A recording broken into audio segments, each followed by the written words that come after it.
Y'all, it's episode 15. That's a good mark. If we were on MTV, this would be episode Quiero mis quince. Me, man.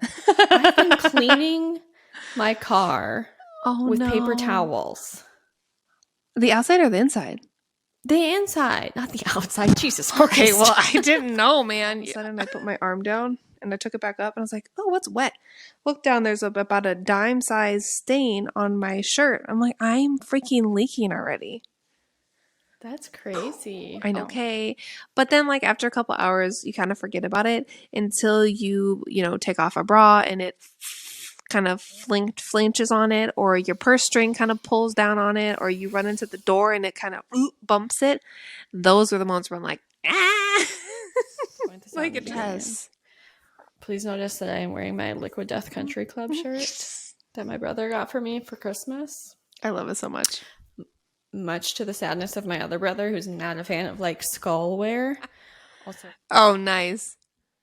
Oh, I love it. It's crazy how that brand blew up. I love everything, but that's awesome. Sure. My favorite is the Tall Boy sparkling water that's in a black can with gold because it looks like a Guinness, and I loved drinking that at my old job because all of my coworkers thought I was cracking a can of beer at work. And then, do you ever play lottery? Like, do you ever buy lottery tickets? We okay, yeah, yes. We didn't. I could buy all the microfiber cloths I wanted. Things, but if we had like fuck you money, is how we say it, is I would not the first thing, but my first bougie thing would be to hire a personal chef. Okay, so I was thinking about this. The things to me that would feel rich to do, that would just be, and again, this is just off the shoulder stupid shit. None of the actual first, second, and 20 things I would do. But if I had like fuck you money, it doesn't matter, matching bra and underwear sets 7 days a week. If when I had executive meetings, I could wear my like boss bitch underwear that no one would know I was wearing, but I would know. And then that in the combination of walking in my red bottom heels, bruh. Can't pronounce the name. Louis Leblanc. The name of the Louis brand. Vuitton? I'm not saying it very properly. They say it funny, huh? It's a different one. It's like oh, I'm ignorant, obviously, to this. Really?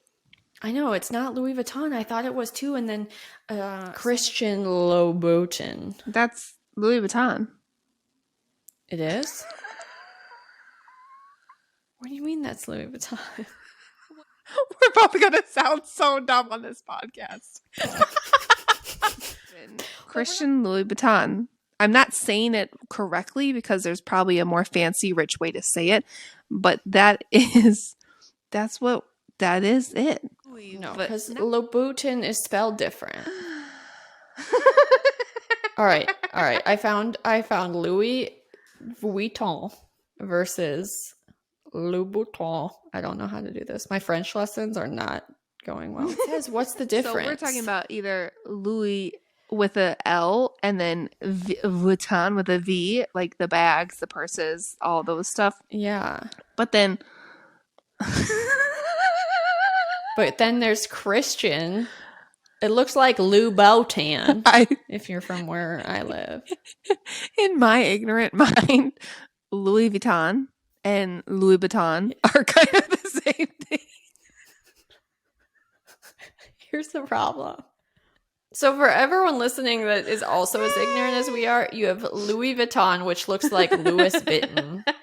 So Louis, last name Vuitton, versus the red bottom person is Christian, spelled like the faith of Jesus. Last name Louboutin. God damn, this is embarrassing. Spelled. They're both French. In my head. Oh my God, in my head, I was so confident, and now I'm not confident at all. I want to know how to pronounce. I thought Louis Vuitton. Well, shit, now I'm all confused, Kailey.